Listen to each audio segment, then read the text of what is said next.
Actually ये जो concepts हैं ये बहुत ही बेसिक कॉन्सेप्ट्स हैं। Okay. ये सोशियोलॉजी में शुरू में हम पढ़ाते हैं और इनका डेफिनेशन जानना बहुत जरूरी होता है।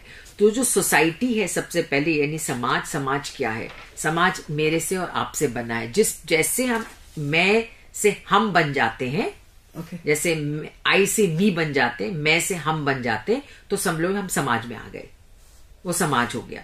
तो समाज क्या है? एक नेटवर्क ऑफ सोशल रिलेशनशिप्स, यानी कि आप और मैं जब जुड़ जाते हैं तो एक समाज हो जाता है। जैसे अगर मैं ये कही, अगर उदाहरण के तौर पे अगर मैं किसी आइसक्रीम शॉप में गई और मैं एकदम सीधा गई और आइसक्रीम मैंने ले लिया, तो वो ठीक वो सोसाइटी या सोशियोलॉजिकल अंडरस्टैंडिंग नहीं है। लेकिन अगर मैं गई और मैंने ऐसे आसपास मुड़ के देखा, इसका मतलब ये है कि मैं ये देख रही हूँ कितने और लोग हैं जो आइसक्रीम खाने आए हैं और किस प्रकार से वो क्या इंजॉय कर रहे हैं। तो वो होगी आपकी एक सोशियोलॉजिकल स्टडी। अच्छा। तो एक्शन की स्टडी हो गई। तो वो इसी प्रकार से सोसाइटी जब होता है, वो ये होता है नेटवर्क ऑफ रिलेशनशिप, यानी आप और मैं जुड़ के एक समाज बनता है। कम्युनिटी का मतलब हुआ कि एक एरिया में, यानी एक क्षेत्र में विभिन्न प्रकार के लोग एक क्षेत्र में होके जब बहुत स्ट्रांगली कहते हैं ये मेरा है, ये मेरा क्षेत्र है, यहां मेरा है। जैसे कि ट्राइबल, जनजाति समूह, एक कम्युनिटी, यस, जैसे विलेज कम्युनिटी हुआ जो कि एक सेल्फ सफिशिएंट हुआ, यानी कि सब कुछ जो भी आपको चाहिए आप उसी कम्युनिटी के अंदर ही देखते हैं। वो एक पूरा आपको इवॉल्व कर लेता है।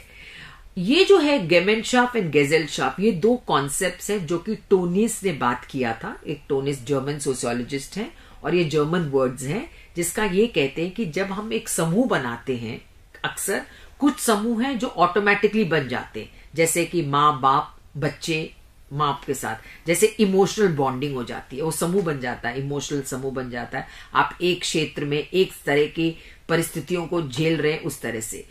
और गेजेलशाफ्ट जो सेल का वर्ड हो, यानी कि बेचना या खरीदना या एक्सचेंज करना, वो ये होता है कि हम लोग अक्सर क्या करते हैं कि कुछ एक गोल को रखते हैं और एक समूह बनाते हैं उस गोल को अटेन करने के लिए, उस गोल को अचीव करने के लिए। जैसे फॉर एग्जाम्पल आज हम रेडियो प्रोग्राम के लिए मिले हैं, तो हम सब मिलके एक रेडियो प्रोग्राम कर रहे हैं, और जैसे ये रेडियो प्रोग्राम खत्म हो गया हम सब लोग अलग अलग हो जाते हैं। तो हम सिर्फ किस लिए मिले? एक पर्पस के लिए मिले, और वो पर्पस जब सॉल्व हो जाता है हम निकल जाते हैं। लेकिन कुछ समूह होते हैं, कुछ रिलेशनशिप्स होते हैं जो कि बिल्कुल नेचुरल होते हैं, इमोशनल, यानी कि आपको भावुकता से और आपके उससे बेसिक से जुड़ते हैं, जिसमें कि उसको बोलते हैं प्राइमरी ग्रुप्स, जिसमें कि आप लोग एकदम फेस टू फेस इंटरेक्शन करते हैं। और दूसरा गेजेलशाफ्ट हो गया, जैसे कि आपने कोई भी पर्पस आपका जो अचीव हो गया, आप उसको छोड़ के फिर आप उससे चले गए।